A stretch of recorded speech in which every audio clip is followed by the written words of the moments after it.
The 17-year-old Georgia teen accused of killing her mother and stepfather swears her innocence. This, according to her grandfather.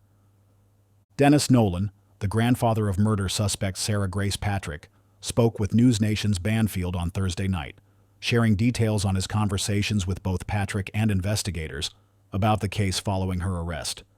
Kristen Brock, 41, and James Brock, 45, were found shot dead in the home back in February. 5 months later, and after a lengthy and involved investigation, police contacted Patrick, who was staying with her biological father, and told her they had a warrant for her arrest. She then turned herself in on Tuesday. Well, it's hard to make any judgment at this point. You know, they have to release the evidence, and I don't understand what evidence they have, Nolan said when asked whether he believes she's innocent. I think most of it, from what I understand, is circumstantial. And, you know, she's my granddaughter. I have to stand behind her. She swears her innocence. Nolan said he spoke with Patrick following her arrest, saying the teen called him very upset. She always looked to me more of as a father figure. She was begging for me to help, and I explained to her, there's nothing I can do at this point, claimed Nolan. She just was begging, please, please help me. Help me get out of this mess. And I told her just to do what they say and be cooperative, and we'll do what we can. When asked whether he's spoken with investigators on the case, he said he talked to them at length, while adding, they don't release any information. If they had something concrete, they would have arrested her a whole lot sooner. I mean, why? I just can't imagine her. I mean, she's a sweet young lady. She's always been a wonderful little girl. What can I say? I just can't imagine her doing such a horrific thing, especially to her mother. She and her mother were very close, and they were doing great at that time. They had a great relationship. He later acknowledged that mother-daughter duos always have their disagreements, but said there was nothing serious between the two.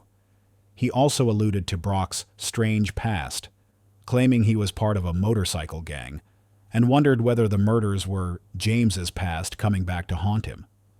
He claimed investigators told him she's the only one who could have done it, and when he asked about what proof they have, claimed they gold him. Well, I can't tell you that, but I could just say that she's the only one who could have done it. Carroll County Sheriff's Office spokesperson Ashley Halsey, meanwhile, told Banfield that the teen's online presence was of interest to them. When you want to post your life online, it becomes fair game, she said, adding more arrests were possible. The investigation began on February 20th, when the Carroll County Sheriff's Office received that 911 call from a teen saying that her mother, Kristen Brock, 41, and stepfather James Brock, 45, had been shot in the family's home, according to WSB's reporting at the time. One heartbreaking twist in the story is the fact that it was Patrick's younger sister, 5 at the time of the murders, who first found the bodies. Police at the time had determined this younger daughter had been in the house at the time of the shootings, but was unaware it had happened. Smallest daughter found them, and then she came and told Sarah, and Sarah made the 911 call, Halsey said in Tuesday's press conference. From the very moment the 911 call was received, a relentless investigation began, said Carroll County Sheriff's Office spokesperson Ashley Halsey in a press conference after the arrest of Sarah Grace Patrick, 17, the very teen who made that call. Now Patrick is being charged as an adult and facing 2 counts of murder and 2 counts of aggravated assault for the deaths of her mother and stepfather. Patrick was with her biological father when they were advised by authorities that the investigation was pointing toward the teen per law and crime, and it was her father who helped her turn herself in Tuesday morning. We feel confident that she is responsible for their murders, Halsey said in the press conference later that afternoon. She turned herself in because we notified her that we had warrants for her arrest. At the same time, Halsey said that the investigation is far from over, and she's not ruling out the possibility of more arrests, as they're not certain if the alleged suspect carried out the crimes alone. Our team has sifted through mountains of physical and digital evidence and collaborated with the FBI and GBI crime lab, she said, which included the teen's tearful speech at her mother's funeral, as noted by the New York Post, a moment investigators suspect might have been a ploy to cover her tracks. The couple is survived by their 7 children, who had been combined into a blended family at the time of their deaths. If convicted, Patrick faces up to life in prison, without the possibility of parole. Patrick was active on TikTok after the deaths of her parents up until just days before her arrest, according to law enforcement, who confirmed to Law & Order that the since-removed TikTok account at Scrace04282 belonged to the teen. In the months between the shootings and her arrest, Patrick appeared to talk about their deaths on social media with some regularity.